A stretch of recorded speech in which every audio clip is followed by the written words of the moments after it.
ঘন কুয়াশার কারণে ৪ ঘন্টা পর পাটুরিয়া দৌলতদিয়া এবং আরিচা কাজিরহাট নৌ রুটে ফেরি চলাচল শুরু।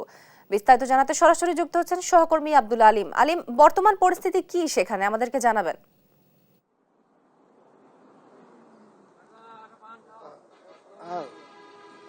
মানিকগঞ্জের দেশের দক্ষিণ পশ্চিমাঞ্চলের ২১ জেলার প্রধান প্রবেশপথ হচ্ছে পাটুরিয়া দৌলতদিয়া নৌ রুট এবং আরিচা কাজিরহাট এই নৌ রুট। এই নৌ রুট দিয়ে কিন্তু দেশের দক্ষিণ পশ্চিমাঞ্চলের লোক যানবাহনগুলো যাতায়াত করে। তো ঘন কুয়াশার কারণে দীর্ঘ ৪ ঘন্টা বন্ধ থাকার পর কিন্তু ফেরি চলাচল স্বাভাবিক হয়েছে। তো আমরা কর্তৃপক্ষের সাথে কথা বলে জানতে পেরেছি যে গতকাল মধ্যরাত থেকে কুয়াশা বাড়তে থাকে এবং ভোর ৫টার দিকে কুয়াশার ঘনত্ব বেড়ে গেলে দুর্ঘটনা এড়াতে এই ফেরি চলাচল বন্ধ করে দেয় পিআইডব্লিউটিসি কর্তৃপক্ষ। তো কর্তৃপক্ষ যেটি বলছেন যে উভয় পারে যে যানবাহনগুলো পারাপারের অপেক্ষায় রয়েছে তা এই ৯টার দিকে ফেরি চলাচল স্বাভাবিক হয়েছে। ১৭টি ফেরি দিয়ে অগ্রাধিকার ভিত্তিতে এই যানবাহনগুলো পারাপার করছেন তারা। তো স্থানীয় জনগণ এবং ঘাট সংশ্লিষ্ট যারা রয়েছেন তারা যেটি বলছেন যে প্রতি বছরই ঘন কুয়াশার কারণে কিন্তু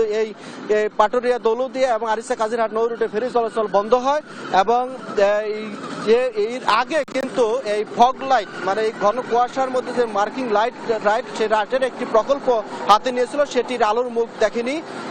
তো তারা যেটি বলছেন যে সংশ্লিষ্ট কর্তৃপক্ষ যেন ভালো মানের ফগ লাইটের ব্যবস্থা করেন যাতে এই নির্বিঘ্নে এই ফেরিঘাট সচল থাকে, তার দাবি জানিয়েছেন। তো আমরা এ বিষয়ে কথা বলেছি ডব্লিউটিসির যে ম্যানেজার আবু আবদুল্লাহ রয়েছেন তার সাথে। তিনি যেটি বলছেন যে এই ঘাট এলাকাতে এই যানবাহন যেগুলো পারাপারের অপেক্ষায় রয়েছে তারা সেগুলো অতি দ্রুত পারাপার করবেন, সেই জন্য ১৭টি ফেরি তারা রেডি রেখেছেন।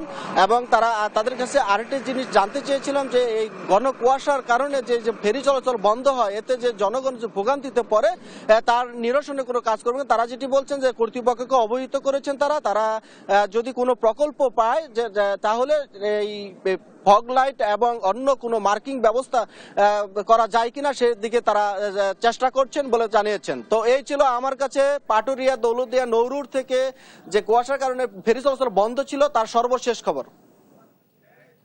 আলিম, আপনাকে ধন্যবাদ।